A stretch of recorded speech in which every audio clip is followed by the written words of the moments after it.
Okay, everybody, I've started recording and I've just gone over our agenda for today. So the first order of business, introduce what will happen on Thursday. Thursday is 2 days from now. All right. So Thursday, we will have a visit from DESE. Now, not everybody outside of the academic field knows this acronym. Who wants to take a guess? You can Google it. So DESE.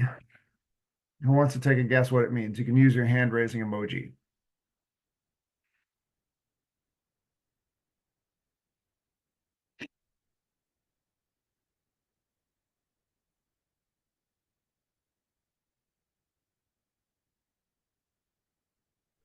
Teacher, it's Yep. Department of Elementary and Secondary Education. Perfect. Yeah. Was that Sabrina? Was that Isabella? Mm, Department of Elementary and Secondary Education. Very, very good. Very good. Excellent. So Department of Elementary and Secondary Education. So yes. So this is a branch of the local government. Now, the DOE, that's at the federal level, the Department of Education. So if you have kids in the public schools, there is federal money coming from the DOE, but our state and city dollars go to the Department of Elementary and Secondary Education. It pays for our public schools, including, guess which school? El Centro. So we are supported by a few private donations from Catholic charities, Teacher, but the bulk of our include what? So the Department of Elementary and Secondary Education pays for our public schools, including this school, our school, El Centro. So we do receive a few private donations through Catholic charities, but our jobs, all of us are as teachers, and the school itself, the rent paid for the building space, school supplies, all of the smart boards I use, all of the desks, all that comes from the Department of Elementary and Secondary Education.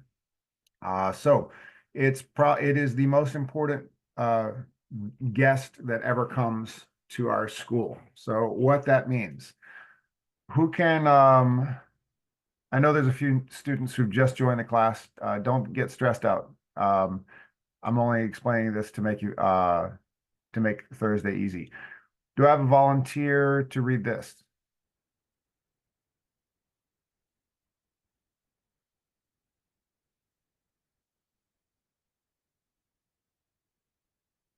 Me, Go for it. do your best to look like this.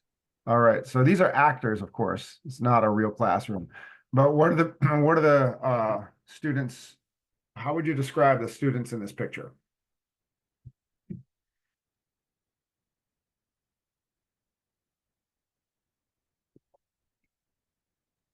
They put All right. attention, maybe? Say it again, Felipe.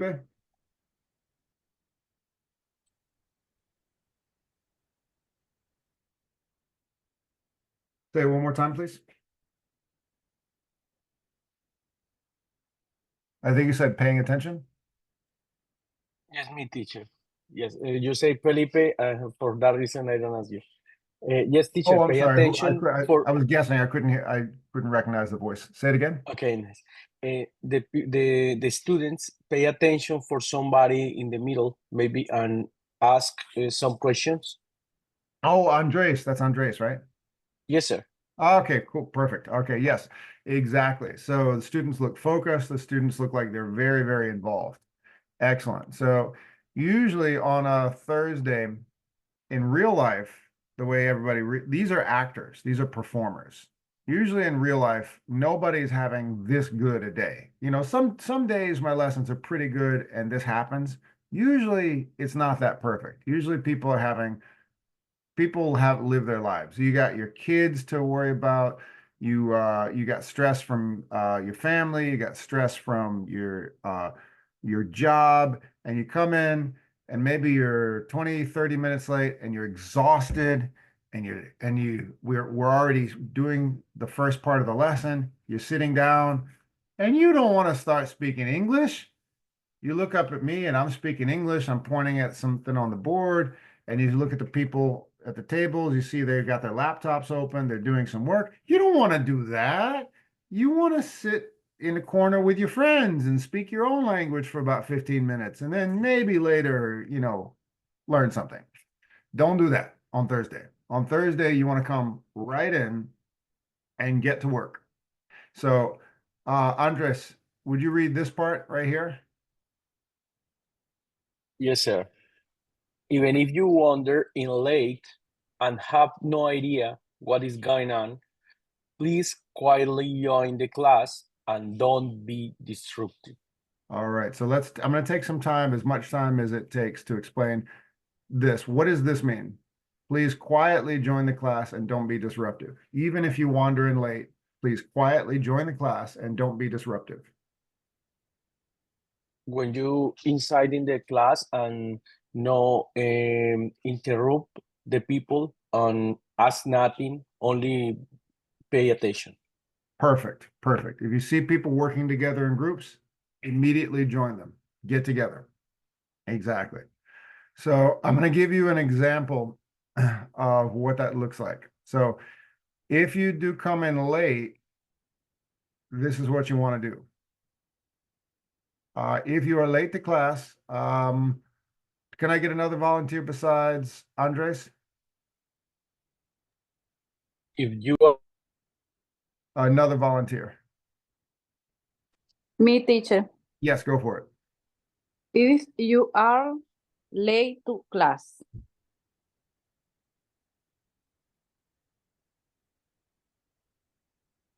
Be or be invisible, invisible. Everybody say this with me. Invisible.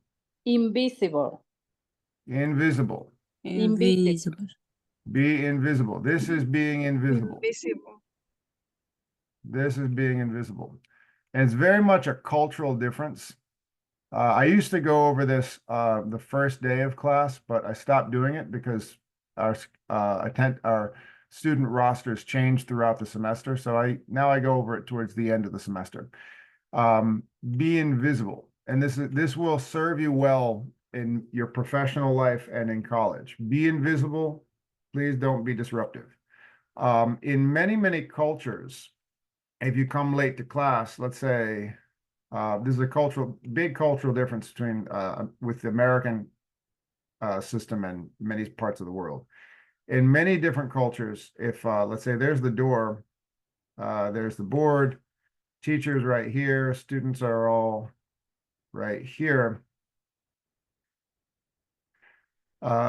If a student comes in late, very often the student is expected to, as they walk in, say, do this. Sorry, teacher, I'm not, blah, blah, blah. Oh, I misspelled sorry. Sorry, teacher, and then tell a story about their life. So it's very often, it's a cultural difference. The expectation in many parts of the world is that if you come in late, you stand at the door, walk up to the teacher, and do some sort of ritual of begging for forgiveness. It doesn't work very well in America. Americans just go. You're here, you're not. Just get to work. We see that you're late. We all live busy lives. Nobody hates you. Just sit down and get to work. The reason I'm stressing this right now is because what's going to happen if we have right here special guests from the Department of Elementary and Secondary Education observing the class right here. These are the people, these are the money people. These are the people we have to impress. If they don't like what they see, we're in trouble. So the DESI people, the people who decide whether or not our school continues from year to year, if they see the lesson, they've already read the lesson plan that I sent them. They already know what I'm going to, and they need to see that I'm following the lesson. And then within the first hour, an hour and a half, one student comes in and says, "Teacher, I'm so sorry. I didn't know what we are talking about. I don't understand what you're doing. I couldn't get on the bus. The orange line exploded and my child exploded. So here I am." And then the next person comes in and says exactly the same thing. And then the next person comes in and says, "Oh, teacher, I'm so sorry, blah, blah, blah, blah, blah, blah, blah." You get the idea. What's going to happen if all the DESI people see a line of students coming in and talking about themselves in the first hour of class? What happens?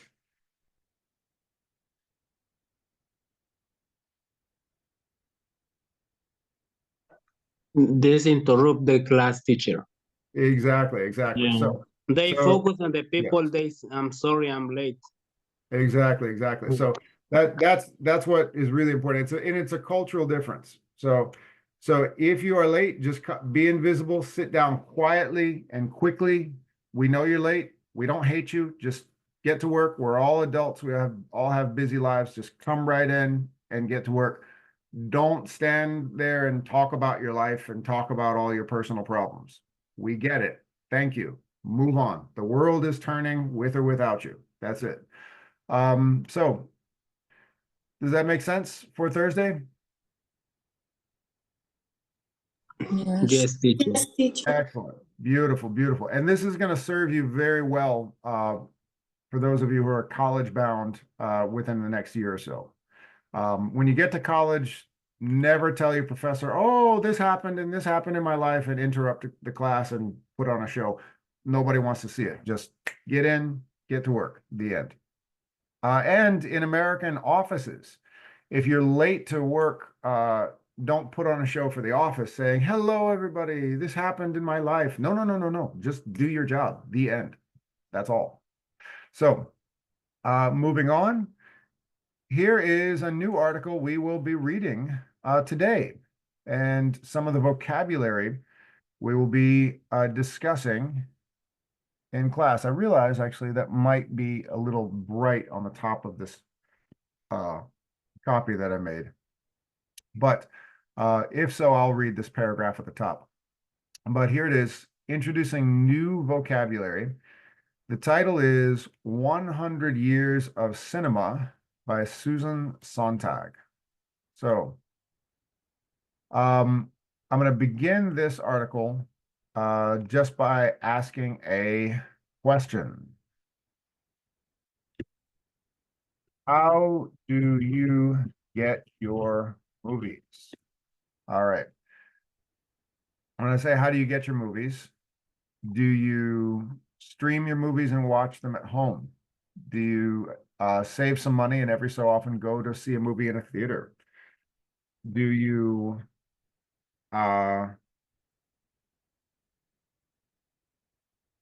let's see, do you let's say, do you watch movies on your phone when you're on the train? How do you get your movies? What is your medium of watching movies? If you watch movies at all, or TV for that matter, whatever it is you watch, if you watch anything, sports, TV, whatever you like to view, how do you get it? Is it all on your phone? Is it all on a screen at home? Is it whatever? That's what I first want to open up for discussion. How do you get your movies? So who wants to begin?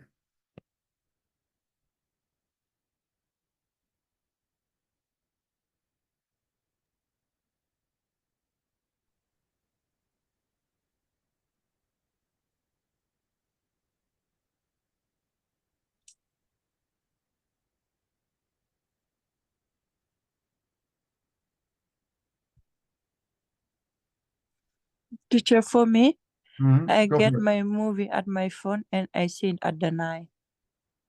Okay, so you said phone and Nine.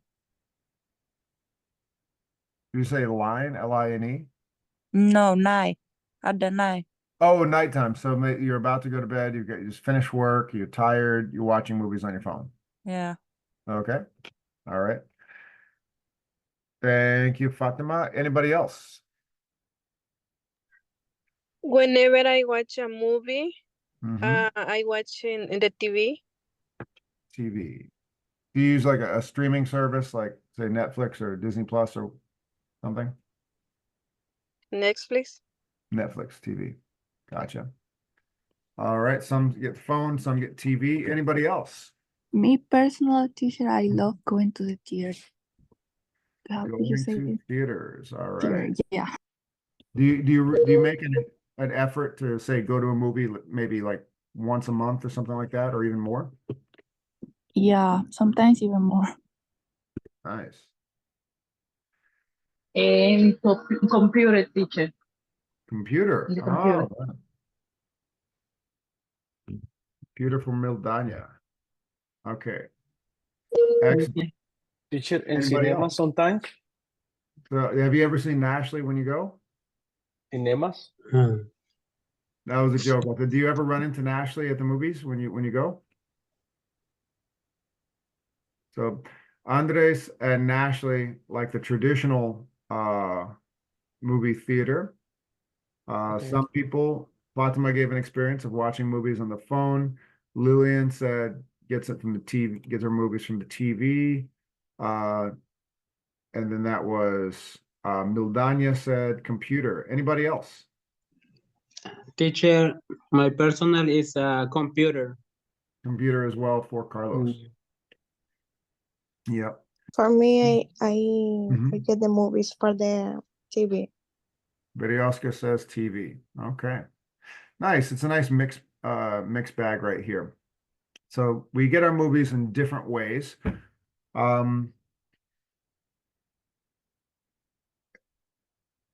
I try to, yeah, I actually, I think when my kids are asleep, when my work is done, I think it's usually weekends or maybe once in a while, a weeknight. But if there's a little bit of time that I've got my work done, usually it's kind of the weekends, and I will stream something. Or if I'm bothering somebody else, maybe I'll go to a quiet part of the house and watch on the computer. For me, it's mostly streaming on the TV and computer. For instance, last night my kids and I watched the movie If, kids movie. It's good. But yeah, we rarely go to the movies. It's usually like 2 or 3 times a year we go to the movies. Definitely went to the movies more when I was a kid. It was like a monthly thing. But culture has changed, the way we consume media has changed. And of course, because this is an international classroom, you will all be able to bring different perspectives to this conversation. So this article, it's about 25 years old, and it's titled 100 Years of Cinema. And the author's name is Susan Sontag. And she's a writer and a filmmaker. She's no longer alive, but at the end of the last century, she was worried about culture changing with how people got their movies. She wrote this article as a kind of a cautionary tale that cinema as an art form was going to deteriorate, fall apart. Quality would diminish if people stopped going to traditional movie theaters. So that's the argument that I'm just telling you straight away, you don't even have to look at the main idea questions. That's the argument that Susan Sontag is going to make here. And we're in the 2020s, it's 2024, we all get our media how we get it. It'll be interesting to look at her perspective from, say, 30 years ago making this argument and us living right now, and we'll be able to reflect upon her perspective when she wrote this. Was she right or was she wrong? And next week, I'm going to give you a heads up. We're going to compare this to an article written about 9 years ago about how people get movies in Cuba. And if you really want to look ahead into the future, so if you want to look ahead into the future, I posted on Google Classroom a little while ago. You don't have to, but if you really want to look ahead at the next article we're going to read, if you go onto Google Classroom, take a look at what I posted in the stream. Here it comes.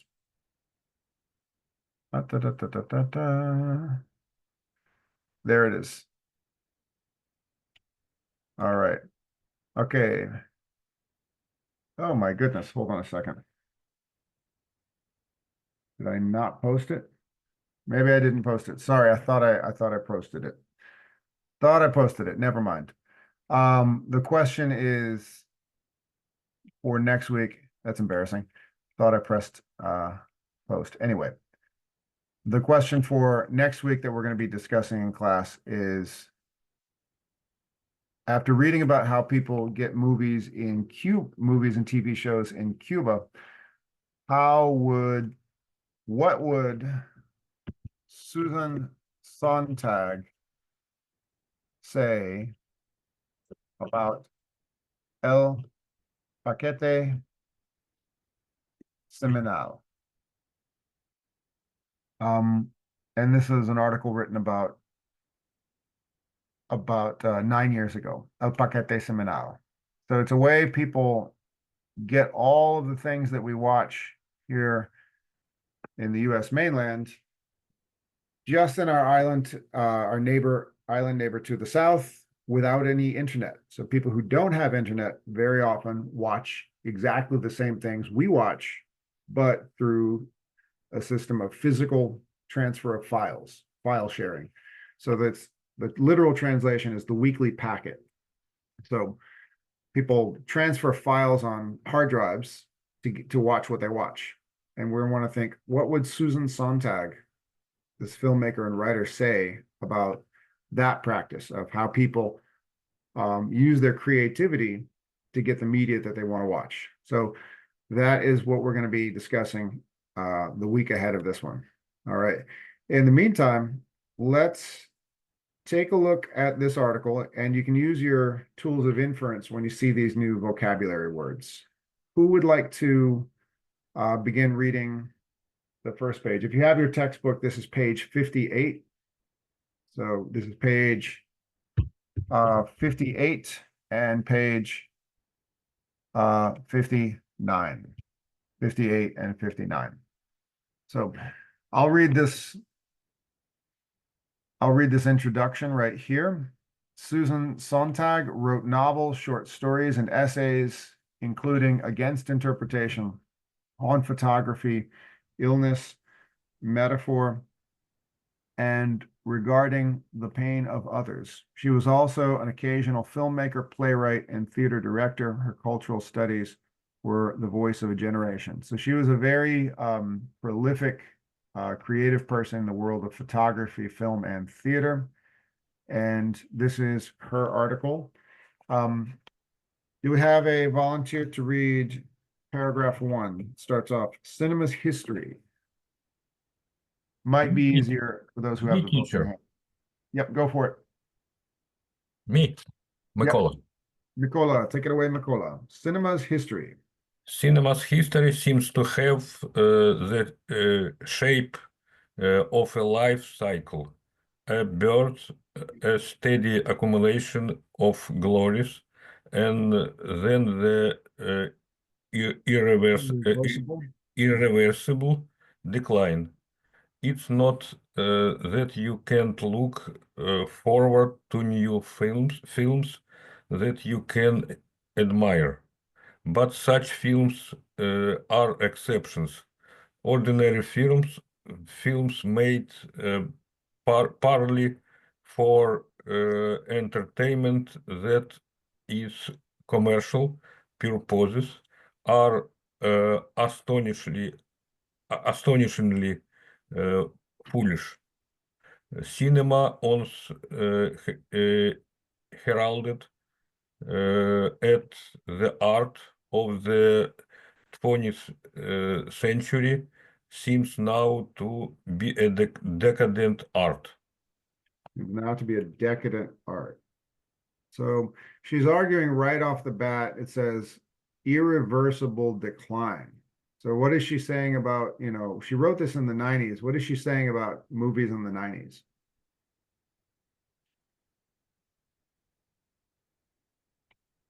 She likes what she sees or she doesn't like what she sees?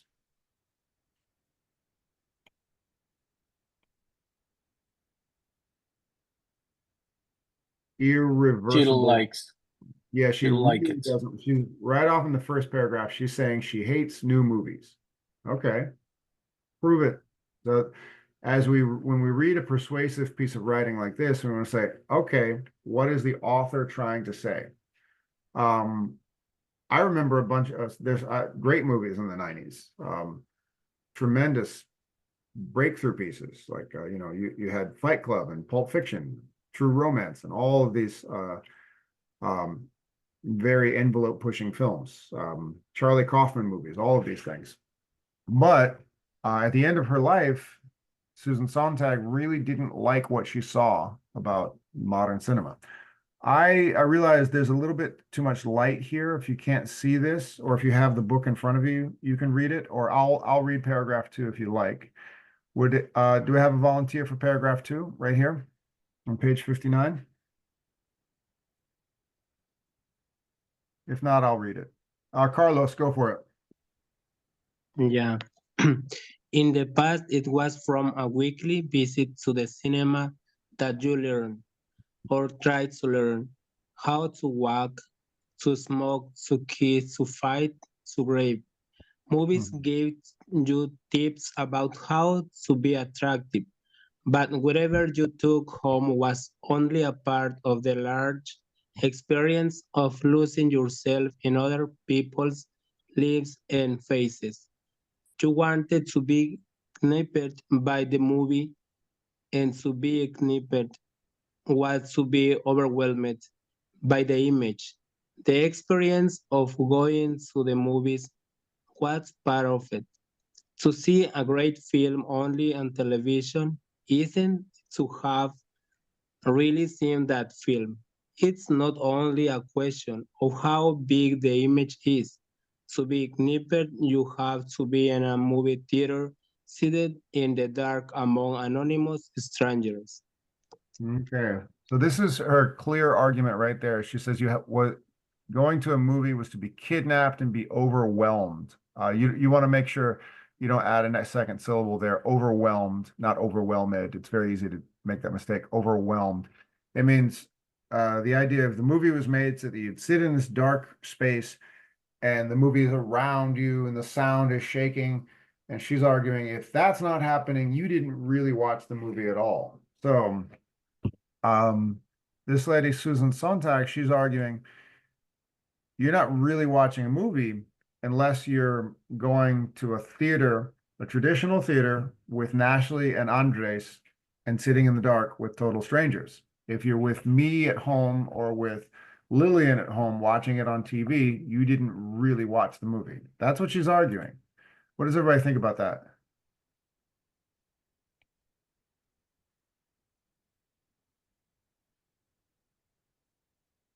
Okay, let's give her a shot. Let's see if she can really convince us.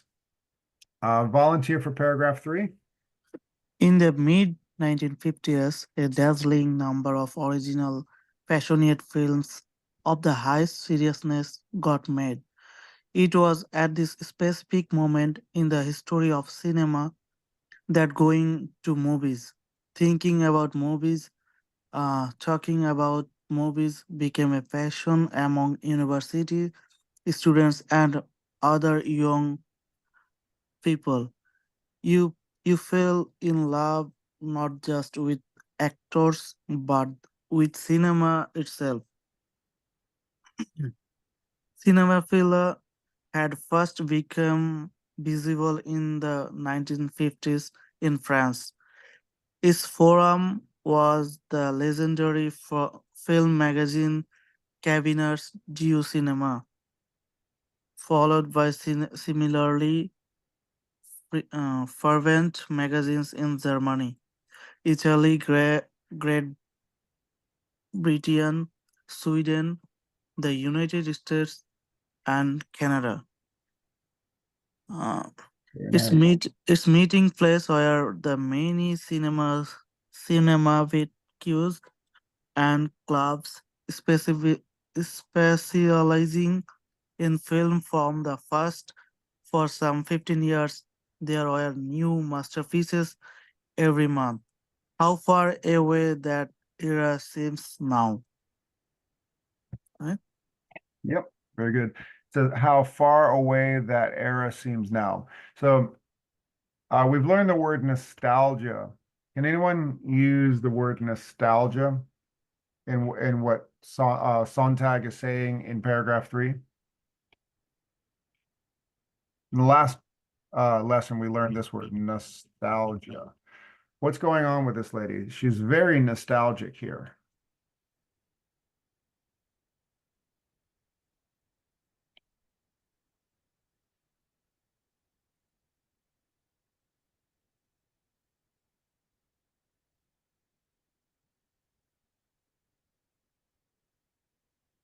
Where she says, talking about movies became a passion among university students and other people. You fell in love, not with just with the actors, but with cinema itself. She's essentially saying that the culture that once was is no more. Would you agree or disagree with her argument there?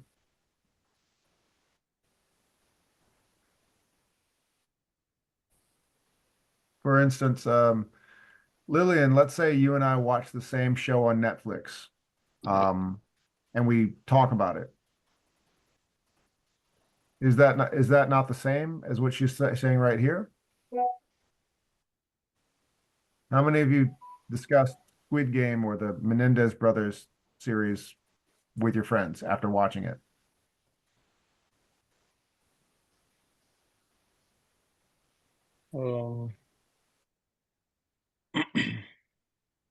Go for it, Andres. What do you want to say? Yes, teacher. If you, I think is right now it's totally different. The scene, the movies right now, because right now is the special effects right now. All the time is the fictitious, or not real, right? Only special effects. You're talking about a lot of CGI, computer generated images. Like if you watch, Yes. when you go to Marvel Yes. movies and you see a car crash into a building, that's all computer generated images. How would that Exactly. relate to what she's saying? Her argument isn't the technology used to make movies. Her argument is the medium within how we process movies. Exact. She doesn't make any arguments about the way movies are No. made here. No, but she say is the 50s is different because it's totally real the people, right? Because they need talking about in the movies the real life with the nostalgic and the sad families and sad histories, because it's was the movies in that time. What she's talking about here is not how movies are produced. She's not complaining that movies are produced differently. She's complaining that movies are viewed differently. She really doesn't like that not everybody goes to the movies to watch their movies. She says right here, so her complaint right there is that she says, it was at this specific moment in the history of cinema that going to the movies, thinking about movies, talking about movies became a passion among university students and other young people. So she's arguing that young people don't talk to each other about movies. I don't know if that is true. It's a very kind of subjective claim that she made when she wrote this about 25 years ago. But I want to ask everybody, is she right about that people don't get together and talk about movies after watching them? She's not complaining about how movies are made. which what you were talking about. Andres, I'll give you an example. Andres, Yes. did you ever watch any of the Bruce Lee movies from the 70s? Yeah. So a lot of the fighting scenes are pretty real. The guy, like all the guys in those fight scenes could really do what you saw them doing on scenes. And the injuries they suffered were very, very real. Explosive, extremely athletic capabilities that people could do in awesome kung fu movies from that time. Yes. And then as technology got better, actors did not have to put themselves at risk in the same way. So if you see an action movie today, and you see, you know, a danger, like a building blowing up or somebody punching Yes. in the face, you know, it's not really happening the same way it was. That's what you're talking about. She's not talking about that. She's not complaining about any type of No. artistic integrity. No. My point is when Yeah. right now the people, the directors focus in that movies, right? Not in the movies the young people and the love people and different histories than the 50s was most melancholic movies, right? She's talking about the culture of watching movies, nothing about making movies here. Okay. So let's really analyze this right here. In the Okay. mid-50s, a dazzling number of passionate films of the highest seriousness got made. It was at this specific moment in the history that cinema that going to the movies, thinking about movies and talking about movies became a passion among young people. So that's her argument. It's nothing to do with how movies are made. She's talking about how movies are watched. And she's arguing that she wants everybody to watch it. Okay. Yeah, she's Got you. arguing this. She hates me, and she would hate, if she was still alive, she would really hate the fact that me and Lillian watch movies on our TV. And she would absolutely love you and Ashley because you still go to the movies. Does that make sense? Yes, sir. Yes, sir. Let's say you and Ashley go to a movie. You're the only two people in the cinema. You say, "Hey, Ashley, how you doing? What'd you think about the movie? Yeah, let's go talk. Let's get a cup of coffee, blah, blah, blah." She's talking about that stuff as being part of the culture. And if Lillian and I and Fatima, we watch a movie at home and we all later on, get on, start texting each other what we thought, she would argue that that's not okay. That's not the way it's supposed to be. So she's very traditional, very nostalgic about the way we watch our movies. What does everybody think about that?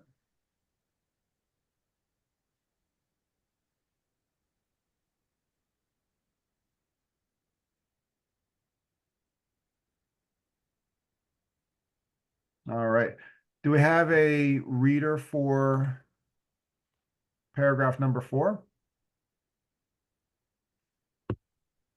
Go for it, Litzy.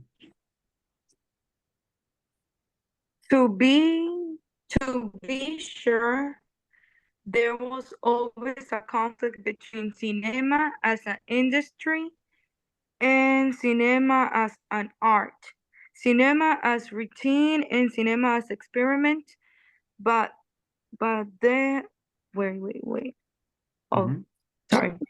But the conflict was not such as to make impossible that making a wonderful film.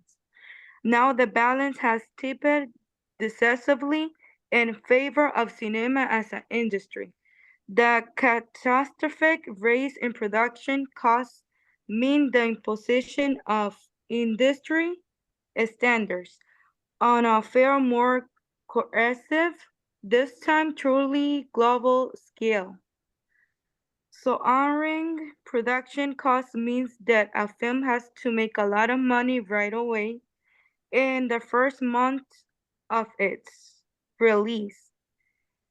If it is so, how you say that? Profitable?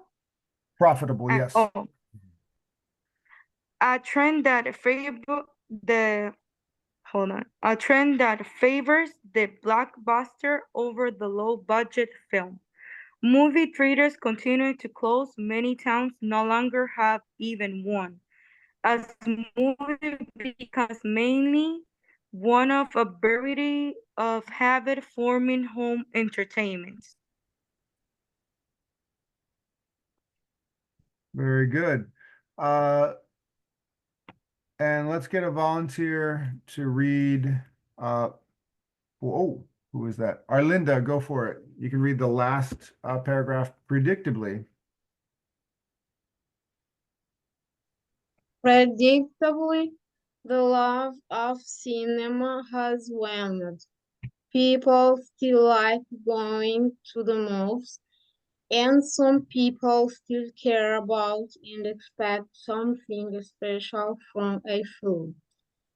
And wonderful films are still being made, but you hardly find any more, at least among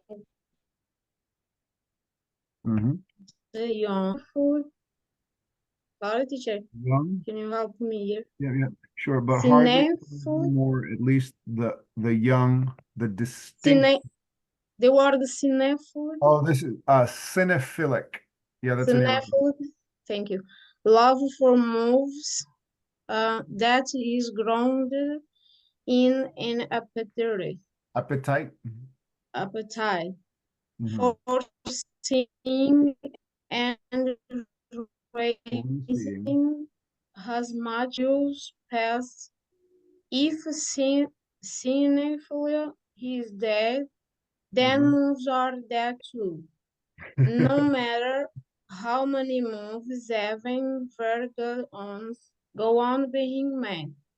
If cinema can be resurrected, it will only be through the birth of a new kind of cinema love. All right. So she says right here, if cinema can be resurrected, interesting. If cinema can be resurrected, it will only be through the birth of a new kind of cinema love. Okay, now this writer, Susan Sontag, is dead, so you can't talk to her now, but the beauty of literature is this. Everybody,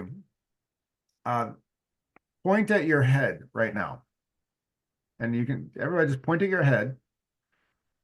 And then when you die, what happens to your brain?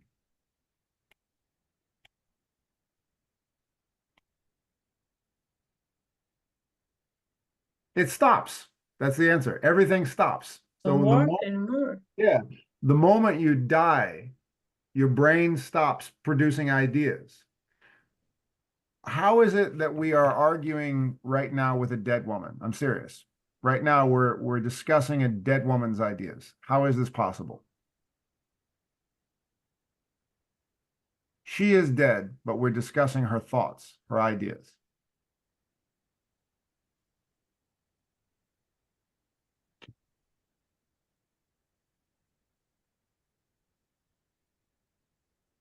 We're doing that because she left a legacy. She left a legacy. She wrote down her arguments. There it is. She wrote down her ideas. She published a great amount of articles in her lifetime. So even after she is long dead, we can still reflect on what she wrote and discuss them. It's pretty incredible. So writing does that. One of the first ancient societies to come up with a written word would be the Sumerians in Mesopotamia, who came up with one of the first written languages. And since then, other cultures that have been able to produce written languages have been able to transcend death. Sorry to get a little bit like in terms of philosophy here, but most religions have this idea of transcending suffering and death. That's what writing is. This woman has transcended death because she is dead and she's still able to piss us off when she's dead. I totally disagree with what she's saying because I love watching movies on TV. But how is it that I'm upset about what she's telling me after she's dead? She wrote her ideas down. It's a brilliant thing to have to be able to do. She wrote her ideas down, and we can still argue long after she's dead. It's an amazing bit of technology it's been around for thousands of years. The idea of writing and communicating does transcend death. It transcends, it's just like having a conversation with someone who is no longer here. So maybe you agree with her. Does anybody love what she's saying? Andres, you and Nashley, you love to go to the movies. Are you championing Susan Sontag for making this argument? Yes, get off of your couch and go to the movies. Nashley, Andres, what do you say? I don't understand very good, teacher. When you're talking about it, is it the movie the one guy? What I'm talking about her. She says you must go to the movies to see a movie.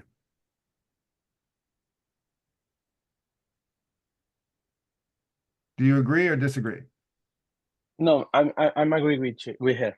Okay, so there we go. So you side with Susan Sontag. So this is what I'm talking about. Andres totally agrees with Susan Sontag. Yep. I totally disagree with Susan Sontag. Lillian, what do you think?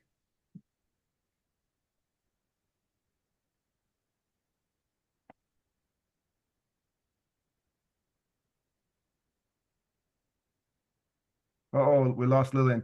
Jeanville, it looks like you wanted to chime in there for a moment. What do you think, Jeanville?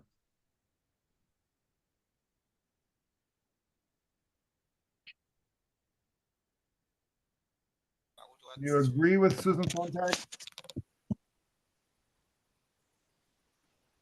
Agree or disagree with her? Can you repeat for me the question?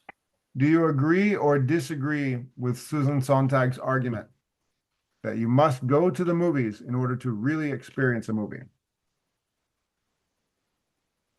She says right here. Before teacher, I wasn't here before. I was late.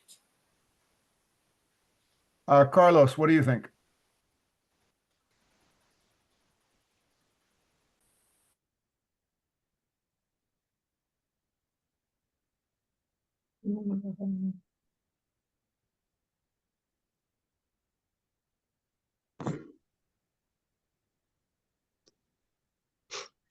Teacher, I agree with her. Yeah. Okay, so you're following. Teacher, why you are disagree with her? Because I absolutely love the experience of streaming. I love the intimacy. I love the ability to pause a movie in the privacy of my own home, to think about it, to watch what I want when I want. I love not having to pay $20 for a ticket to go somewhere and then see a movie I may not like. I love the ability to shift from one piece of entertainment to the other. I don't believe that the great director Woody Allen would argue that if you show up to a movie late, don't go to the movie. I love the ability of watching a movie in fragments, watching 20 minutes, thinking about it, processing it, watching another 40 minutes, thinking about it, processing it. And I also argue that because multiple streaming services have been created, it gives more filmmakers opportunities to make great movies.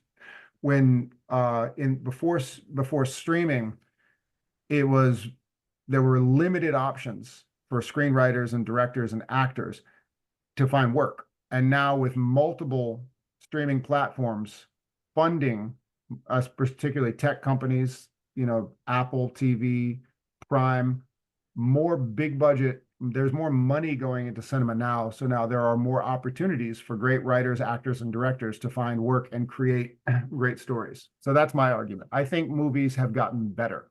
There's my argument. I think they've gotten better, not worse. Does everybody see what I'm doing right now? I'm deliberately arguing. It's a good point. Teacher, Yes, Arlinda. for me, I don't have able to see movie a lot, it's little time.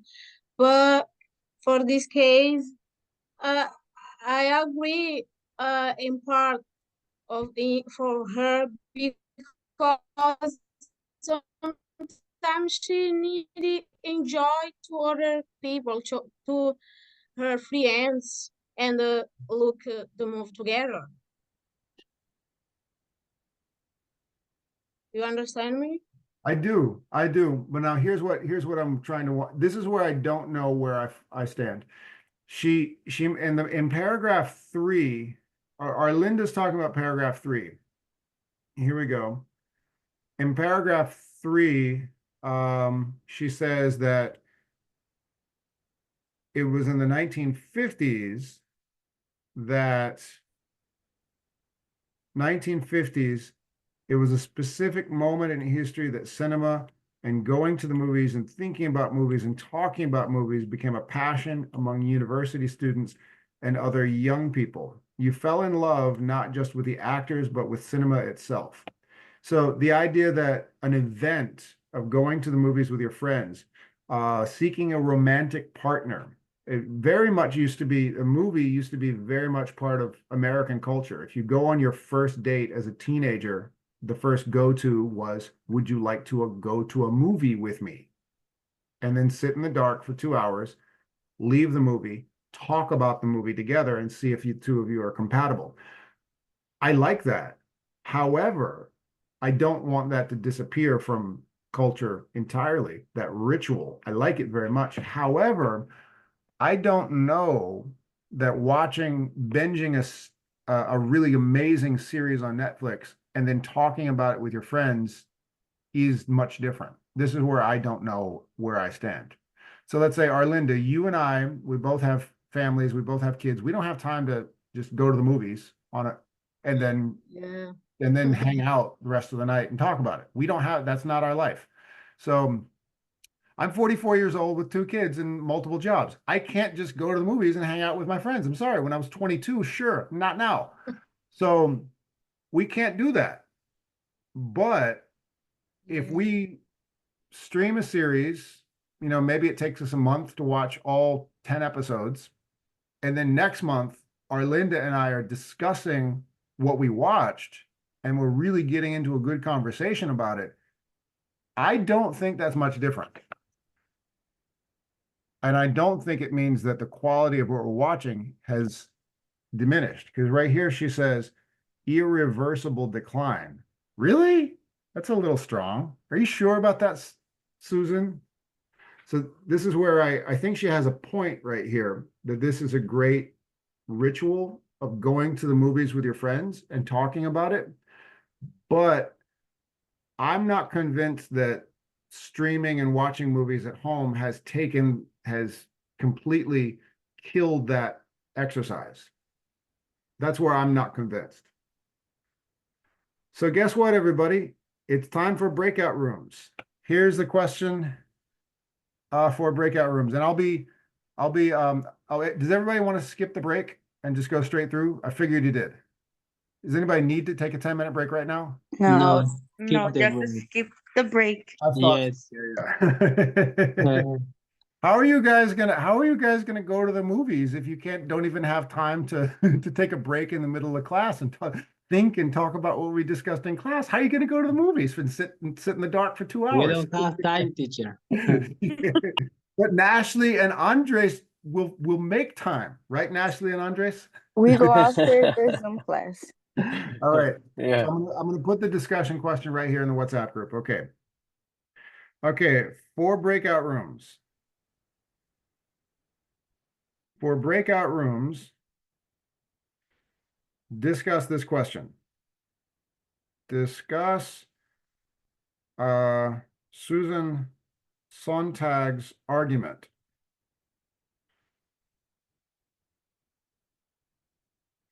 She says that to experience a movie, you must Go to a theater and watch the movie.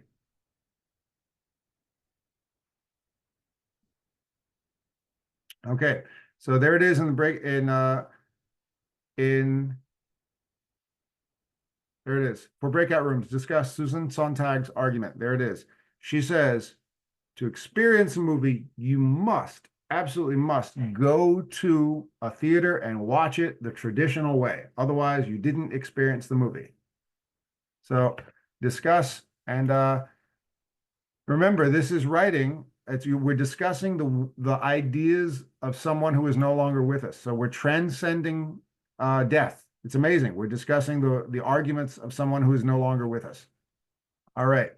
So I'm going to stop sharing and we're going to go into breakout rooms now. Now remember, when I'll take attendance in breakout rooms, just make sure your cameras are on and talking to each other. Otherwise, I'll think you're not really here. Okay. 3 breakout rooms. Join your breakout rooms now.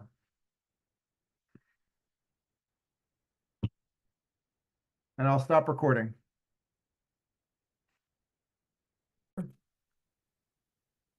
Okay, everybody. So, okay, after reading this article, it's a brand new article that we'll discuss next week. Think about this question for next week. What would Susan Sontag say about El Paquete Semanal? So what that is, this is a way that popular movies and TV shows are consumed in Cuba.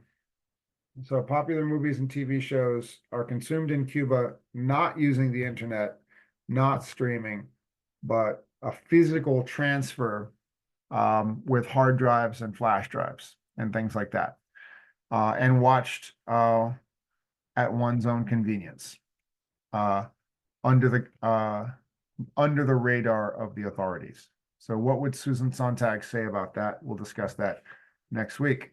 So other order of business, I'm going to put this into the, I'm actually going to, you know what I'm going to do? I'm going to put this into the Google Classroom page as well. Here we go. I'm going to take a screenshot of these vocabulary words.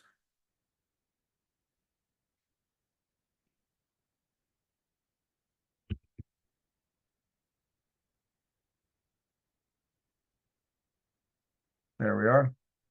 Vocabulary for 14, not 15, but you get the idea.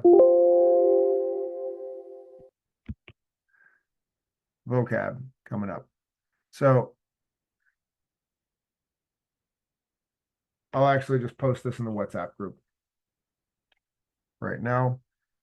So here we are. I'm going to post in the WhatsApp group vocabulary and we'll go over it together. So the first 8 words that we just went over, we can practice pronunciation right now. Okay, everybody, you can follow me with pronunciation.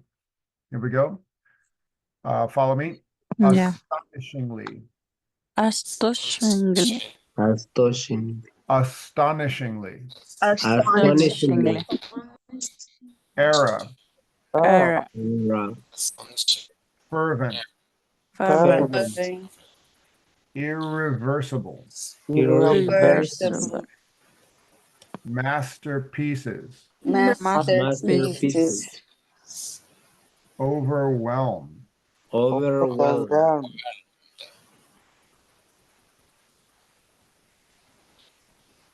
Resurrected.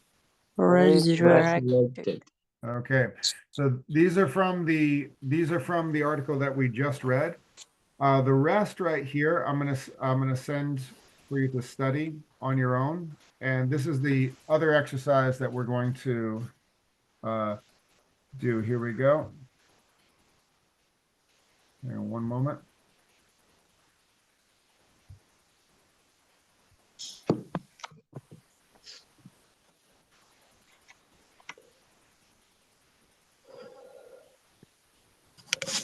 Okay.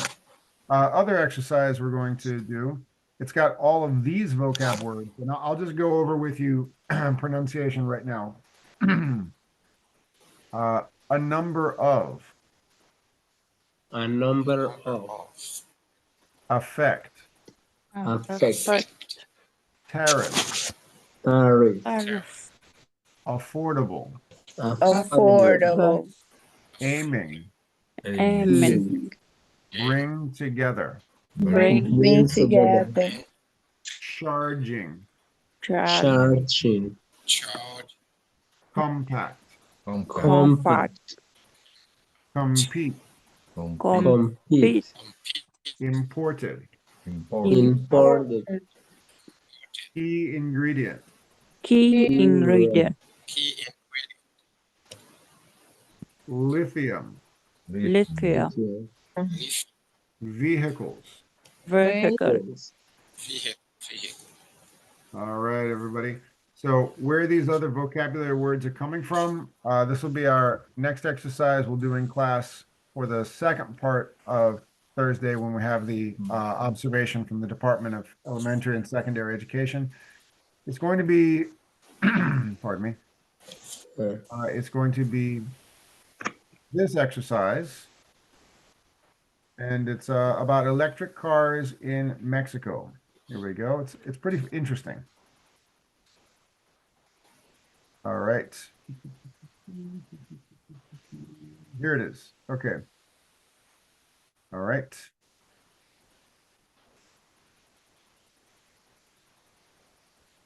So for this exercise, I'll go over all of the vocab words right now. Here we go. A number of. And that is the plan that faces a number of problems. Effect. And that is the impact that will be had on. Affordable. Not expensive, cheap enough. Aiming. Planning or intending. Bring together. Make, cause, or join together. And this is charging. This is the literal word of charging. Charging. Putting electricity into an electric vehicle, such as a battery. In the context of this next article, that's what charging means. Compact. Small, taking up little space. Compact.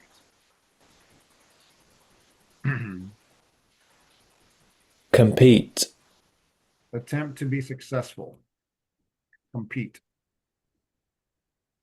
Create. Make or produce. Faces. Has to deal with.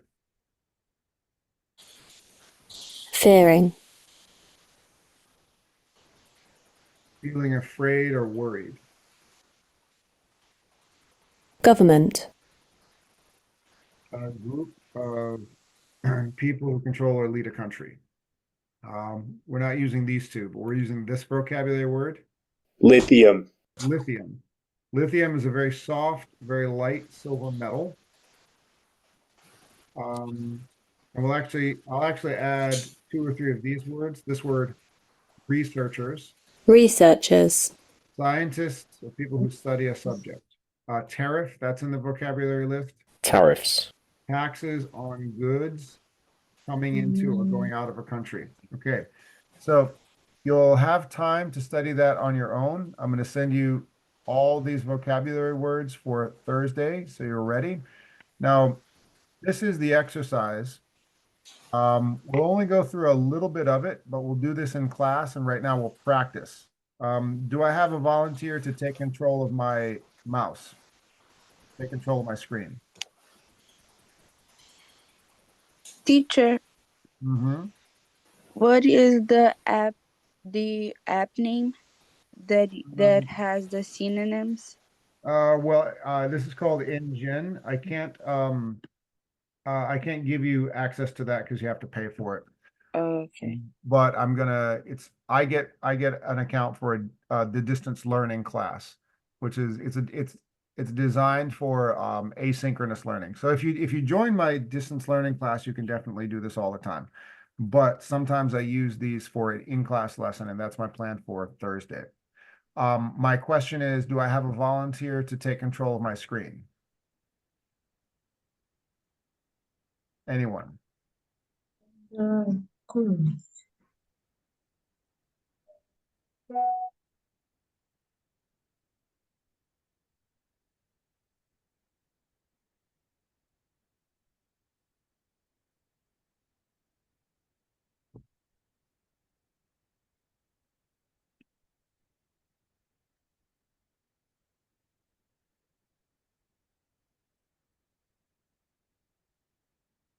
Okay, a volunteer to take control of my screen.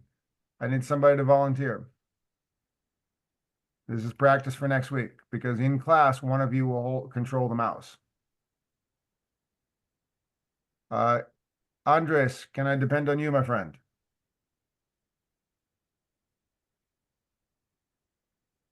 Hello.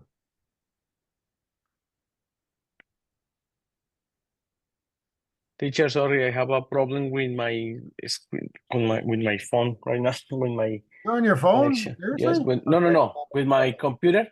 In my computer. This must be so tiny. There's no way you'd be able to read this. Okay. No. Sometimes it's my phone and sometimes it's with my ear. Okay. All right. Sorry. I got you. No problem. Okay, I need a volunteer, please, because this is practice for Thursday. Carlos, would you all you got to do is I'm going to give you control of the screen. Press play here and then say, okay, I'm ready, and just do the first 4 exercises and then ask the class what they think. Okay. We did this in class before, but this is practice for Thursday. All right. You ready, Carlos?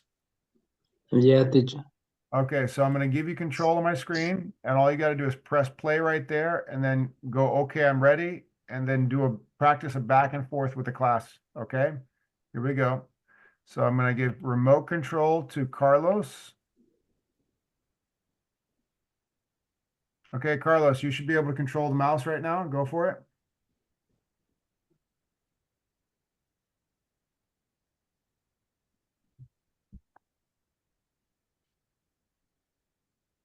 Can you move the mouse, Carlos?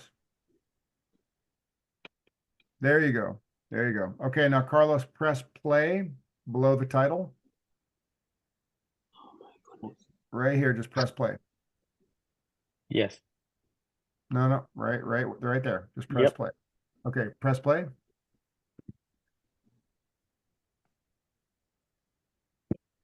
Press play, Carlos. All right. You're moving it. Just press play. Click. Right. What are you doing, buddy?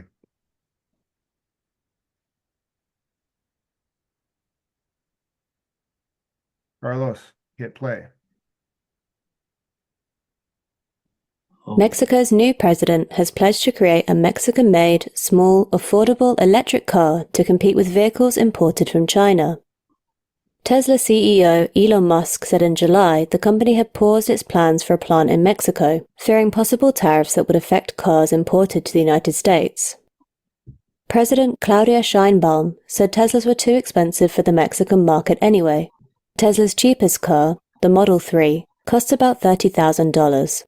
Sheinbaum said her government will bring together Mexican companies and researchers to produce a compact, cheap electric car. The plan faces a number of problems, including the fact that Mexico doesn't produce any lithium, the key ingredient for batteries. High electricity prices could also be a problem for charging the vehicles. Sheinbaum did not say what sales price Mexico was aiming at for its electric car, but that could be another problem. All right, very good. Now, Carlos, click OK, I'm ready, and then just show and then start to lead a discussion. It'll give you an option of 4. Just practice asking the class which one to click. Okay, go for it. Click OK, I'm ready. There you go. Good job. Yep. Click OK, I'm ready. Right there. Click it.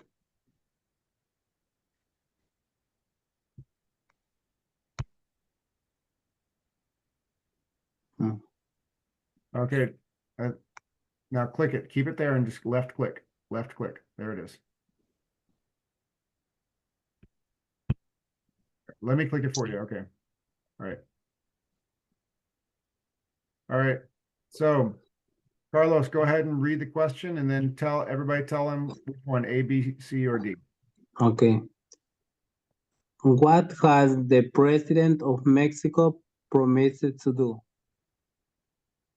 All right. Now, everybody in class on Thursday, you want to be able to say it's A, it's B, it's C, and discuss your reasoning. So, A. all right. Andres says A, and then Carlos, you can say, okay, I'll click A. Does everyone agree? Yes. All right, let's click A. Are we right? Correct. Okay, so one person in the class will hold the mouse and be leading the discussion. Does that make sense? Yes. Yeah, yes, teacher. Very good. So yeah, we did this before, but you can also do this remotely. Carlos, would you like? Okay, so everybody feels confident with this? Yeah, we did before, teacher. Exactly. But Yeah. everyone's really quiet and looks like they don't have a problem. So that's why I just want to make sure everybody's okay. So I'll stop remote control. All right. So Okay. this is what we're going to do next week. Go over the vocabulary. I just posted it in the WhatsApp group. So plenty of vocab to study. If you haven't finished the writing assignment for the movie Leave No Trace, you can finish that this afternoon and I'll send you feedback. I'll stop.